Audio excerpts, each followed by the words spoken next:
ହେଲେ ଗ୍ରାମବାସୀ ହିସାବରେ ତ ଆମେ ଦେଖୁଛୁ ଯାହା ଦେଖୁଛୁ, କିନ୍ତୁ ପୀଡ଼ିତା ପରିବାର ଯୋଉ ମାନସିକ ସ୍ଥିତିରେ ଅଛି, ତାର ଯୋଉ ସନ୍ତୁଳନ ଅଛି, ସେ ଯୋଉ ପରିସ୍ଥିତିରେ ଅଛି, ତା ଉପରେ ଯୋଉ ରାଜନୈତିକ ରୋଟି ସେକା ଯାଉଛି, ମାନେ ଖାସ କରିକି ବିଜେଡି ଦଳ, ସେଟା ଠିକ ନୁହେଁ। କାହିଁକିନା ପୀଡ଼ିତା ଘରକୁ ତମେ ଆସିଲ, ସମବେଦନା ଜଣେଇଲ, ସେଇଟା ଖୁସିର କଥା।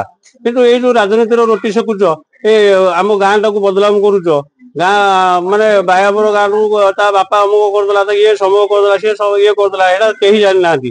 ତମେ ଯୋଉ ଏଇ ରାଜନୈତିକ ରୋଟି ସେକିଆ ଏଟା ବନ୍ଦ କର, ଆଉ ସରକାରକୁ ବଦନାମ କରିବା ବନ୍ଦ କର। ଆମେ କୋଉ ସରକାର ନୁହେଁ କି ଆମେ କୋଉ ଦଳର ନୁହେଁ, ଆମେ ହଉଛୁ ଗାଁ ଲୋକ। ଗାଁ ଲୋକ ହିସାବରେ, ଘରୋଇ ଭାବରେ ତାଙ୍କର ବନ୍ଧୁବାନ୍ଧବ ହିସାବରେ ଆମେ କହୁଛୁ ଏସବୁ ଜିନିଷ ବନ୍ଦ କରାଯାଉ।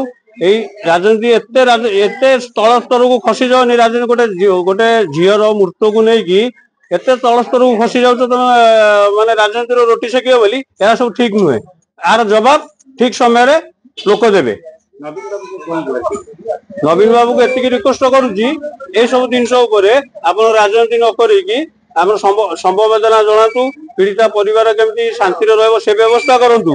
କିନ୍ତୁ ଏଭଳିଆ ଯୋଉ ରାଜନୀତିର ରୋଟି ସେକୁଛନ୍ତି, ଏ ରାଜନୀତିର ରୋଟି ସେକିଲେ ସମୟ ଆସିଲେ ଓଡିଶାବାସୀ ଆର ଜବାବ ଆପଣଙ୍କୁ ଦେଇଛନ୍ତି, ଆହୁରି ଦେବେ।